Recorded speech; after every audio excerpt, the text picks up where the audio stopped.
Hello, this is Rory with the Love Chat, and today's topic is rebounds. Now, this is video number 277. If you have a question you would like for me to consider featuring on the channel, please write it in a comment below, and if you enjoy my videos, I would be so very grateful if you'd subscribe and hit like. Additionally, if you're going through a situation where you would like my advice, I do offer coaching. Just visit my website, thelovechat.net/coaching. Now then, let's talk about rebounds. So, look. I have discussed at length rebounding behavior, why do people do it, and there's other videos that I'm going to link down below where we discuss further, really, why this happens. But today, I'd like to extrapolate some of the newer questions that people have asked me. So, let's start with the basics. First, why do people rebound? Simple. When I get out of a relationship, dumpy or dumper, we'll first focus on the dumper.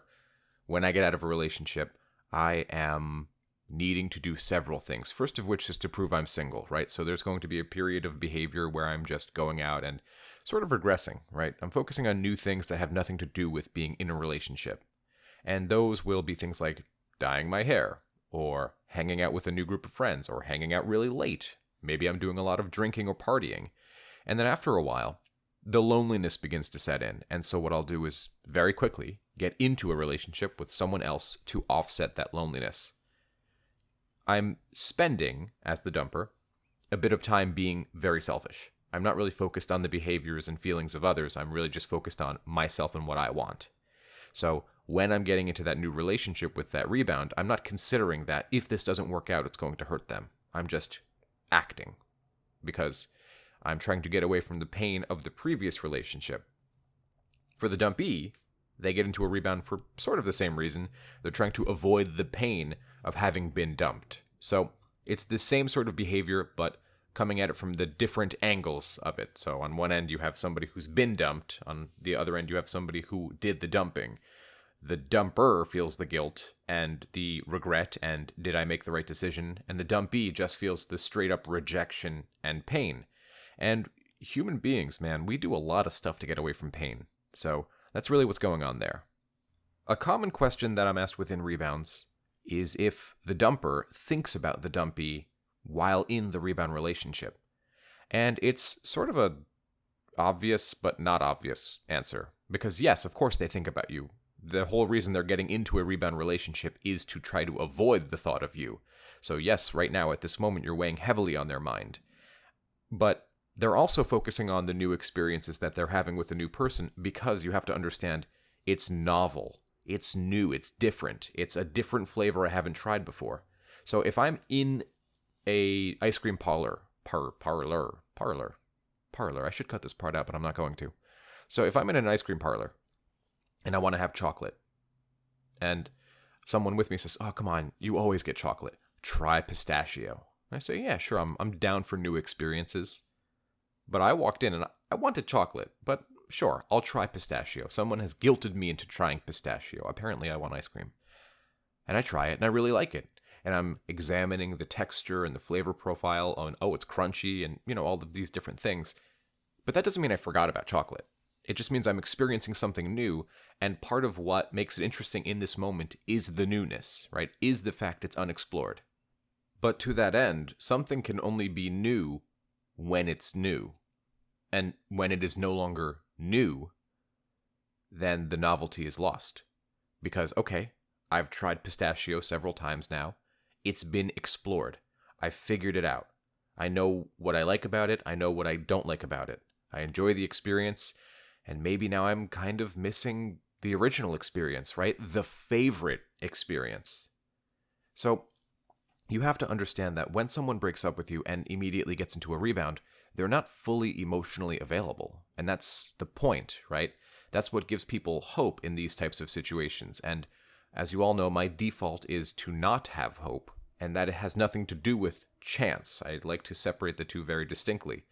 So if you have hope, it is your estimation, your approximation of your chance. And in reality, we all know we cannot know our chance.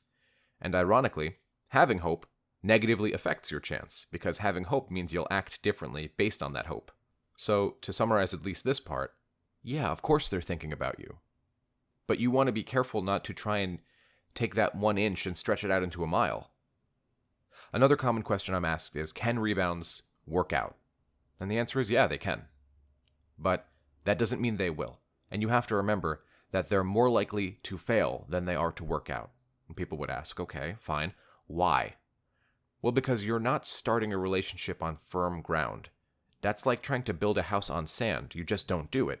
If I'm not emotionally available and ready to begin a relationship, the likelihood is I'll meet someone new, we'll go through the puppy love stage and the initial sort of infatuation obsession period, and then after that it comes crashing and burning when you realize that the only thing that was making this relationship really work was mutual attraction.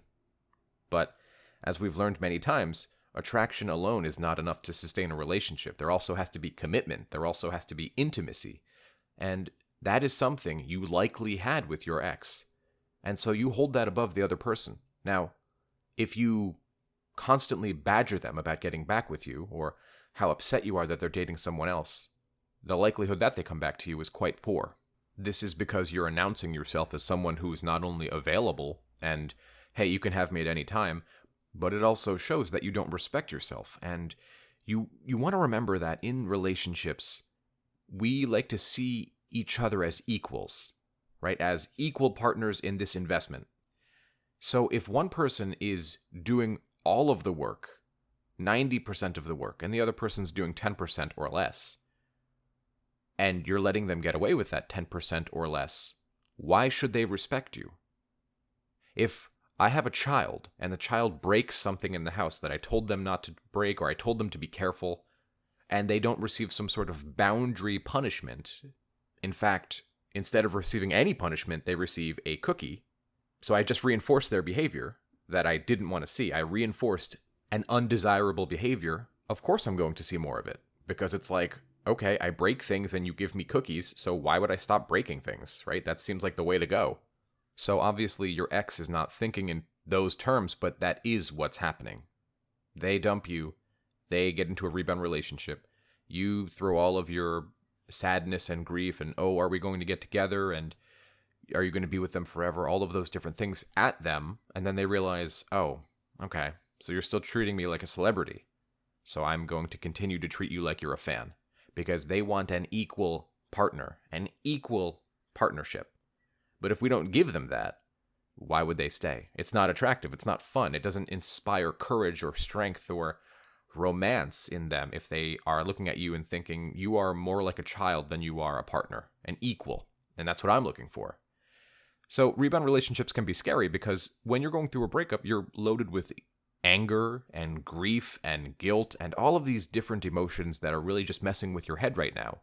And to top it all off, especially right now when there's a pandemic happening and you're stuck at home with little to no distraction and time is just slowed down, yeah, it can feel like you're trapped in this prison in your mind designed just for you. But we have to remember that your ex is going through something and you might need to just let them be what they are right now. Because getting in the way of this process for them will not bring them back to you. It just will not happen. And this is such an important time for all of us to really dive in and figure ourselves out, particularly because we have all this free time, right? This is a wonderful opportunity to say, who the hell am I? What matters to me? What are my boundaries? What did I learn from this relationship? Where did I go right? Where did I go wrong? And the same for them. Relationships aren't easy, and rebounds are definitely even more difficult because there's so much fear of loss, fear of, what if this rebound relationship turns into a full-fledged relationship and I never get to have my partner back? And I'm not going to lie to anybody here, that is a possibility, however poor the chances are. What I would encourage you to do is what I always encourage you guys to do. Focus on that which you have control over. Focus on yourself. Because the reality is we cannot make your ex do anything they don't want to do. Just like nobody on earth can make you do anything you don't really want to do. We're all given that opportunity, and your ex is an adult who is making choices for themselves, and those choices may serve to be good, and the choices may serve to be bad. But you need to let it be their choice, because if you get in the way, they're going to view you as the adversary, and you never want to set yourself up into an adversarial position. What you want to do is love yourself, set up boundaries for yourself, and then continue to walk forward understanding that you are amazing and you won them You made them your partner. They wanted you. It is possible for them to want you again. You have proof that it's possible. But you need to understand that when you first met them, you did not walk up to them and say, please, please, oh, please be in a relationship with me. No, you were fun. You were relaxed. You were having a good time. You were focused on setting positive tone instead of focusing on negative tone. And that, my friends, is your journey right now. Remember that life is short. If coronavirus has taught us anything, it's taught us that. This is a wonderful time to revisit who you are, to strengthen yourself, to focus back on yourself, and to, most importantly, love yourself. It's not easy, but it is worth it. That's all I had for today. If you found my video helpful, I'd be very grateful if you'd subscribe and hit like. Please leave a comment below and tell me what you thought of this video and what you might like to see in other videos. Additionally, for those of you who are looking for counseling during the coronavirus pandemic, I have partnered with BetterHelp.com, that is HELP.com, and they provide professional licensed mental health therapy for anybody who's looking for that. I'll leave a comment below with all the relevant information if you're looking for a counselor. It's not easy. None of what you're going through is easy or fair or right. But if you let it, it will be worth it. I promise. Until next time.